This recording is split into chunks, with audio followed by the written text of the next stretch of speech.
కొన్ని కప్పలు ఒక గుంతలో పడిపోయినాయంట. అయితే అందులో కొన్ని కప్పలు ఏం చేసినాయి, ట్రై చేసినాయి పైనకి రావడానికి, ట్రై చేసినాయి. అట్లా చాలాసేపు ట్రై చేసేసి అట్లా కొన్ని ఇంకా మేము బయటకు రాలేమని చెప్పేసి అట్లా ఉండిపోయినాయి అంట.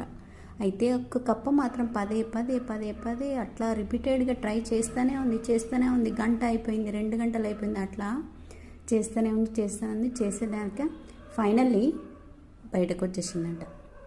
అక్కడ పైనుండి అరుస్తూ ఉన్నాయంట కప్పలు, మీరు రాకండి, మిగతా అన్ని కప్పలు వదిలేసినాయి కదా, నువ్వు కూడా అక్కడనే ఉండు, నువ్వేమైనా తోపు అదా ఇదా అని చెప్పేసి అరుస్తూ ఉన్నాయంట. కాకపోతే కప్ప ట్రై చేసి బయటకు వచ్చేసింది.